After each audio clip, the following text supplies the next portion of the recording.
No ano de 2020, enquanto o mundo sofria com a pandemia e milhões de pessoas ficaram sem empregos, Elon Musk ganhou mais de 150 bilhões de dólares. Isso representa mais ou menos 410 milhões de dólares por dia durante todos os dias do ano. Mas quando a mídia divulgou que ele tinha se tornado o homem mais rico do mundo, a sua resposta foi a seguinte. Well, Elon Musk is now the richest person on the planet, surpassing Jeff Bezos with a net worth of $88.5 billion. He had an interesting response to this today. He tweeted, how strange and, well, back to work. Como alguém pode ganhar tanto dinheiro assim, enquanto milhões de pessoas estão sofrendo, precisando de ajuda do governo para pagar as contas? Esse é o primeiro de 2 vídeos que eu vou te explicar como Elon Musk se tornou o empreendedor mais inovador do século. Mas antes de falar como, a gente precisa conhecer sua história. No one should put this many hours into work. This is not good. People should not work this hard. They should not do this. This is very painful. Painful in what sense? It hurts my brain and my heart. As pessoas imaginam que por trás de todos os gênios existe alguém que sabia desde a infância exatamente o que faria da vida. Mas esse não foi o caso de Elon Musk. Nascido na África do Sul em 1971, Musk era muito diferente dos garotos da sua idade. Enquanto eles gostavam de esportes e brincavam nas ruas, Elon se trancava no quarto jogando jogos de computador e lendo o dia inteiro. E quanto mais ele se comportava dessa maneira, mais ele sofria bullying e agressões na escola, o que fazia ele se excluir cada vez mais. Aos 10 anos de idade, lendo uma revista de computador, ele teve uma ideia que se tornou a base de seus primeiros milhões. Com aquela revista, ele descobriu que os jogos que ele adorava eram feitos de códigos de programação, então decidiu que criaria o seu próprio jogo. Ele insistia com seu pai para ganhar um computador, mas ele sempre recusava, então decidiu poupar parte da sua mesada e comprar com seu dinheiro. Quando o computador chegou, ele veio com um curso ensinando a programá-lo. O curso era para ser concluído em 6 meses, mas Musk passou 72 horas seguidas, sem dormir, aprendendo a programar. Esse traço obsessivo lhe acompanhou por toda a sua vida, sempre que ele trabalhava em algum projeto que considerava interessante. Aos 12 anos de idade, finalmente o jogo ficou pronto. Ele batizou de Blaster. Por ter sido criado por um garoto, o jogo logo chamou a atenção de uma revista de negócios da África do Sul, e Elon recebeu $500 por sua criação. Em uma entrevista, ele alega que só criou o jogo porque queria ganhar dinheiro para comprar outros jogos que ele gostava. Essa foi sua motivação principal. Depois que tudo deu certo, ele se tornou ainda mais entusiasmado com a tecnologia e o potencial dos computadores. E isso lhe atraiu para os livros de ficção científica, que ele alega ter tido grande influência na sua jornada empreendedora hoje. Na adolescência, ele começou a gostar cada vez menos da África do Sul. Apesar dele vir de uma família rica e ter privilégios por ser branco, ele não apoiava a segregação racial que acontecia na época e a forma como o governo tratava os negros. Então decidiu que não ia se alistar no serviço militar e que daria um jeito de se mandar dali. Nessa época, ele percebeu que se quisesse mesmo ter futuro trabalhando com tecnologia, então precisava ir para os Estados Unidos. As revistas que ele lia retratavam o Vale do Silício como uma terra prometida para jovens ambiciosos como ele. E ele queria realmente provocar um impacto no mundo. Elon tentou convencer seus pais a se mudarem para a América, mas eles se recusaram. E para piorar, o seu pai disse que ele não apoiava sua ida, e que se ele fosse sozinho, provavelmente não teria sucesso naquele país e acabaria voltando depois de 3 meses.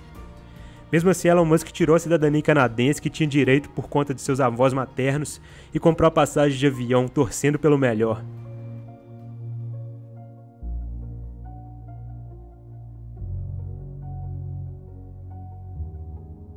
Elon Musk chegou no Canadá com poucas roupas, uma mala cheia de livros e contatos de alguns parentes distantes que ele mal conhecia. Passou o ano seguinte inteiro fazendo alguns bicos para se sustentar, trabalhos braçais em plantações de fazenda e coisas mais arriscadas como na limpeza de caldeiras quentes em serrarias. Em 1979, a sua mãe, que já estava divorciada de seu pai, chegou ao Canadá trazendo os irmãos de Elon. Nessa época ele conseguiu se matricular na Universidade de Queen's em Kingston, no Canadá. Por lá ele ficou cerca de 2 anos, e depois recebeu uma bolsa de estudos para finalmente se mudar para os Estados Unidos, entrando na Universidade de Pensilvânia, na Filadélfia. Elon disse ter sido fortemente impactado quando era adolescente pelo livro de ficção científica O Guia dos Mochileiros das Galáxias. Nesse livro, existe um episódio onde alguém pergunta para o computador que tem todas as respostas sobre qual é o sentido da vida, e o computador passou anos fazendo cálculos para depois chegar a um número como resposta. Posteriormente, o computador explica que o segredo da vida não está nas respostas, e sim na capacidade de fazer as perguntas corretas.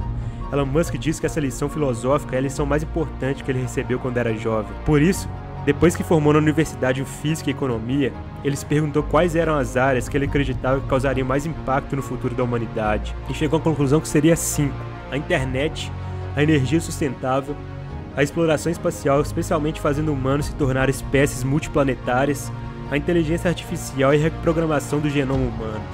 Optou então por trabalhar com energia sustentável e se matriculou em uma pós-graduação em Stanford. Era o ano de 1995, mas ela sentiu que estava perdendo um boom na internet que estava acontecendo na época, então decidiu largar a faculdade apenas 2 dias depois que começaram as aulas. Inicialmente ele tentou arranjar um emprego na Netscape, mas como não tinha formações em ciências de computação, a empresa nem chegou a dar resposta sobre o seu currículo. Então ele decidiu ir até o escritório da empresa, mas era tímido demais para conversar com alguém. Apenas circulou pela recepção e foi embora.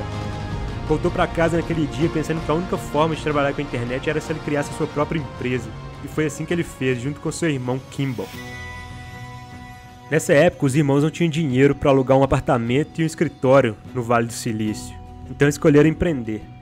Alugaram uma sala velha em Palo Alto, colocaram um sofá e uma mesa para o único computador que eles tinham. Eles passaram meses revezando o sofá. Enquanto trabalhava, o outro dormia. O site funcionava durante o dia e Elon programava todas as noites. Eles viviam à base de fast food e tomavam banho em uma organização beneficente local. Foi assim que surgiu a Zip2, em 1995, uma espécie de páginas amarelas na internet, quando os classificados online nem existiam. Elon Musk tinha confiança de que seus planos dariam certo se eles conseguissem criar um software decente. A ideia, além dos classificados online, era criar um mapa para que as pessoas pudessem localizar as empresas e receberem trajeto até elas, algo parecido com o que o Google Maps faz hoje em dia. Deu certo e 1 ano depois o investidor local viu potencial na invenção e investiu $3 milhões na empresa. Esse dinheiro foi o combustível para contratar mais funcionários e trazer mais melhorias para a plataforma. Rapidamente, eles fecharam contratos com os principais jornais do país. Então, 3 anos depois, em 1999, a Compaq comprou a Zip2 por $307 milhões, transformando Elon e seu irmão em multimilionários. Ele tinha apenas 28 anos nessa época. Depois de ganhar $22 milhões, muitos no lugar de Elon Musk querer curtir a vida. Talvez investir esse dinheiro e apenas colher dividendos, mas ele sempre foi diferente. Na sua cabeça, os 22 milhões na conta era apenas um ingresso para uma próxima empreitada, só que agora mais ambiciosa. So this is an ATM. What we're going to do is transform the traditional banking industry. Nessa época, ele percebeu uma ineficiência no setor bancário. Os bancos estavam acomodados demais e nem se deram trabalho de olhar para a internet. Então Elon decidiu que criaria um banco online, em uma época que as pessoas nem acreditavam que isso fosse possível. Primeiro ele ia começar apenas com um meio de pagamento, e se fosse algo bom o suficiente, as pessoas passariam a usá-lo. Assim teriam mais confiança para fazer depósitos na conta da empresa quando ela se tornasse um banco completo. A X.com foi criada em 1999, no mesmo ano que vendeu a Zip2. Mas o que Elon Musk não esperava é que pouco depois, outra pessoa teria a mesma ideia que ele, a de construir um meio de pagamento virtual. Esse cara é o Peter Thiel, um grande investidor do Vale do Silício hoje, que na época criou a Confinity. Eles começaram a concorrer e queimaram tanto dinheiro na busca pelo monopólio do mercado que chegaram à beira da falência. Para resolver essa situação, os investidores colocaram pressão para as duas empresas se unirem. Então isso foi feito. Ela manteve o nome de X.com e Musk se tornou CEO. Com a junção de tantos talentos, a ferramenta de pagamento logo foi aperfeiçoada e eles deram o nome de PayPal. Fez um tremendo sucesso porque antes dela, para fazer uma compra na internet, você precisava informar os dados do seu cartão de crédito por telefone para alguém que você nem conhecia, algo inacreditável nos dias de hoje. Apesar desse sucesso, o clima da empresa nunca foi de paz. Peter nunca aceitou muito bem a ideia de se juntar ao seu concorrente e ainda ser comandado por ele. Então se juntou com outros funcionários e tiraram Elon Musk do cargo de CEO enquanto ele fazia uma viagem de lua de mel. No meio de toda essa confusão, eles receberam uma proposta de compra do eBay, uma das maiores plataformas de e-commerce dos Estados Unidos. O eBay ofereceu $1,5 bilhão para a empresa. Musk, que não estava satisfeito pelo rumo que a empresa estava tomando, foi favorável à venda, assim como Peter. Então, como maior acionista, ele saiu com $180 milhões dessa transação. Os talentos que Elon Musk e Peter Thiel atraíram para a criação do PayPal foi tão grande que eles ficaram conhecidos como a máfia do PayPal. A máfia são várias pessoas do Vale do Silício que criaram empresas que dominaram seus setores, entre eles o criador do YouTube, LinkedIn e Reddit, por exemplo. Todas essas plataformas foram criadas por pessoas que trabalharam com Elon na criação do PayPal. Até o ano de 2002, ele tinha criado coisas importantes, mas nada que havia causado impactos fundamentais na história do mundo. Então dessa vez decidiu dar mais um passo rumo ao impossível. Um dia ele entrou no site da NASA e viu que a empresa não tinha planos de ir para Marte. Elon Musk considerou esse futuro decepcionante, então decidiu fazer algo a respeito. A ideia era usar parte dos seus 180 milhões para enviar uma estufa com uma horta para o planeta vermelho e assim chamar a atenção de pessoas para o potencial de colonizá-lo. Depois de participar de diversas reuniões com especialistas e ler muito sobre foguetes, ele decidiu partir para a Rússia para tentar comprar alguns foguetes militares que não eram mais utilizados. Mas além de cobrar valores exorbitantes, os russos não levaram Elon Musk a sério. Para eles, Musk era apenas um garoto excêntrico do Vale do Silício que queria queimar sua fortuna lançando foguetes no espaço. Mas Elon Musk não desanimou. Na volta daquela viagem, dentro do avião, ele começou a calcular em uma planilha quanto era necessário para fazer um foguete, e chegou à conclusão que o valor do material do foguete representava menos de 3% do que o mercado pedia. Então agora ele só precisava encontrar uma forma de construir os próprios foguetes. Assim nasceu a SpaceX no ano de 2002. Elon Musk não entendia nada de foguetes, mas sentia que precisava fazer algo para evitar que a humanidade fosse extinta se por acaso cair um meteoro na Terra ou coisa desse tipo. Dos 180 milhões que ele ganhou com a venda do PayPal, ele decidiu investir 100 na SpaceX. Os 3 primeiros lançamentos de foguetes que ele fez foram um fracasso, e ele só tinha dinheiro para mais um. No último lançamento, como um processo de redenção, ele teve sucesso e conseguiu fechar um contrato bilionário com a NASA, salvando a SpaceX da falência. A meta da SpaceX inicialmente é levar 1 milhão de pessoas para colonizar Marte, mas como esse é um projeto muito caro, hoje ela levanta capital enviando satélites para os governos e empresas privadas. Por criarem foguetes que pousam de volta na Terra, eles conseguiram reduzir drasticamente o custo de lançamentos. É por isso que, apesar dela ser relativamente nova no meio, é uma empresa que supera todos os seus concorrentes. Hoje a SpaceX também está lançando seus próprios satélites. A meta é criar uma rede para oferecer internet para todos os lugares remotos do planeta. Elon Musk chamou essa rede de Starlink e já lançou mais de 1000 satélites em órbita. Mas a sua ambição empreendedora não parou por aí. Ele sempre teve um profundo interesse por carros elétricos, não apenas porque ele curtia carros, mas pelo impacto que esses veículos poderiam provocar no mundo. Em 2003, ele recebeu o convite de 2 caras para investir em uma empresa chamada Tesla. Nessa época, ela era apenas uma empresa de garagem que pegava carros prontos, fazia algumas adaptações para transformá-los em carros elétricos. Mas Elon Musk tinha uma ambição maior para a empresa. Assim como a SpaceX tem o papel de salvar a humanidade da extinção, ele investiu na Tesla para tentar prevenir a autodestruição humana, porque ele sabe que a queima desenfreada de combustíveis fósseis é como uma bomba relógio prestes a explodir, e a transição para carros elétricos serve justamente para desacelerar o aquecimento global e evitar consequências provocadas por ele. Mas o problema é que a última empresa que teve sucesso produzindo veículos em massa nos Estados Unidos tinha sido a Chrysler, no ano de 1925.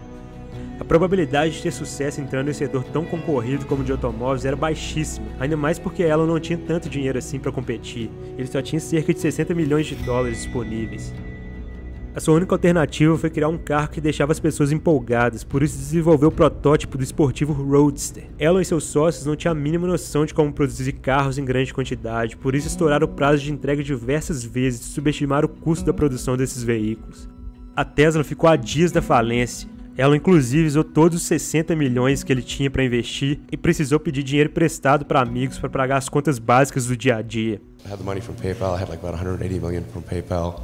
And I thought, you know, I'll allocate half of that to SpaceX and Tesla and Solar City, and that should be fine. I'll have 90 million, like just lots, you know. But then what happened is things cost more and took longer than I thought. So I had a choice of either put the rest of the money in or the companies are going to die.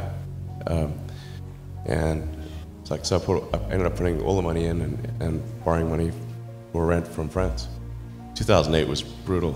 We had the 3rd consecutive failure of the Falcon rocket for SpaceX. Tesla almost went bankrupt. We closed our financing round 6 p.m. Christmas Eve 2008. It was the last hour of the last day that it was possible. We would have gone bankrupt 2 days after Christmas otherwise. And I got divorced. That was like rough, man. Mas finalmente, depois de reajustar e aprender com alguns erros cometidos e levantar mais capital de outras pessoas, hoje ela é a maior montadora em valor de mercado do mundo e responsável por 80% da fortuna de Elon Musk. Em 2016, Ele também incorporou a SolarCity, uma empresa fundada pelos primos de Elon Musk, que ele investiu pessoalmente $10 milhões no início. A empresa vende equipamentos de energia solar para residências e chegou a se tornar uma das maiores dos Estados Unidos. A sua missão, assim como a da Tesla, era de acelerar o processo para o uso de energias sustentáveis. Hoje Elon Musk investe em muitos outros projetos que prometem melhorar a vida das pessoas na Terra. Em transporte e infraestrutura, ele criou a The Boring Company, com o objetivo de desafogar o trânsito nas grandes cidades ao cavar túneis subterrâneos para transportar cargas e pessoas. Também criou a tecnologia Hyperloop, que é uma forma de transporte de alta velocidade em túneis a vácuo, só que dessa vez em cima da Terra. A ideia inicial é viajar de São Francisco a Los Angeles em apenas 35 minutos, algo que é feito hoje em 5 horas e meia de carro. Elon Musk também investe em inteligência artificial. Ele criou a Neuralink e a OpenAI. A primeira é para implantar chips no cérebro humano, não apenas para tornar seres humanos mais eficientes, mas também para solucionar problemas neurológicos, como de pessoas que param de andar por conta de acidentes e coisas desse tipo. Já a OpenAI foi criada para garantir que a inteligência artificial não seja monopolizada por governos e pessoas mal intencionadas. Essa é uma das maiores preocupações de Elon Musk atualmente. Existe uma premissa básica em toda a sociedade capitalista que diz que se você quiser ganhar muito dinheiro, então deve gerar valor para muita gente. Elon Musk faz exatamente isso. Graças a ele, o custo para lançar satélites caiu drasticamente, o que resulta em serviços mais baratos para pessoas e empresas, gerando uma economia em cascata. Ele também criou carros elétricos que dentro de poucos anos vão ser capazes de dirigir sozinhos. Quando isso se tornar realidade, os acidentes provocados por erros humanos vão despencar e as pessoas vão poder gerar receitas colocando seus carros para trabalharem sozinhos, como o Uber, por exemplo. O futuro onde todas as pessoas viajarão rápido e barato está muito mais próximo graças à visão de Musk. Isso sem mencionar todas as suas outras criações que ele vem fazendo com a inteligência artificial. Provavelmente, dentro de algumas décadas, Elon Musk vai ser considerado o maior empreendedor do século, superando grandes nomes como Steve Jobs ou Henry Ford. Ele sabe que o caminho para prosperar não é criar muros, e sim pontes. É engajar todas as pessoas na construção de um futuro brilhante que vai muito além de propósitos egoístas como lucro. É claro que ele adora ver suas invenções gerando bilhões de dólares em receita. Adora ser reconhecido como o homem mais rico do mundo e ter um legado muito grande. Mas esse não é o seu objetivo final, porque se fosse, ele pensaria em parar nesse momento para colher os frutos depois de trabalhar 49 anos intensamente. Mas ele segue acelerando, às vezes trabalhando mais de 100 horas por semana e dormindo no chão da fábrica, e tudo indica que ele não vai tirar o pé do acelerador tão cedo.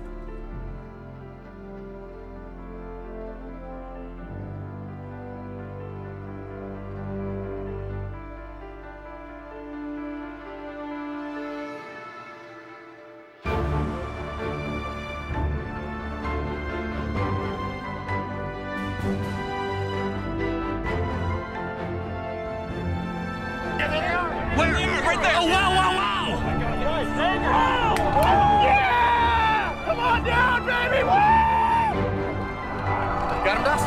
No, I see him, though, dude, I see him! Yeah, baby, all right! Dude! You've got to be kidding me! What? Stick it! Stick to landing!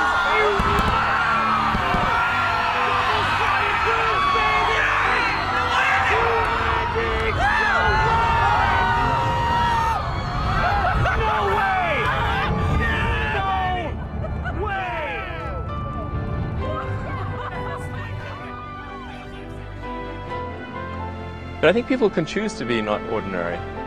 You know, they can choose to not necessarily conform to the conventions that were taught to them by their parents. So yes, I think it's possible for ordinary people to choose to be extraordinary. E muito obrigado por chegar até aqui e assistir esse vídeo inteiro. Eu sei que ele é um pouco diferente do que eu costumo fazer no canal. Então se você gostou desse estilo de vídeo, comenta aqui embaixo para eu saber. Se você não gostou, comenta também, que aí eu fico só nos motivacionais mesmo. Muito obrigado, até a próxima.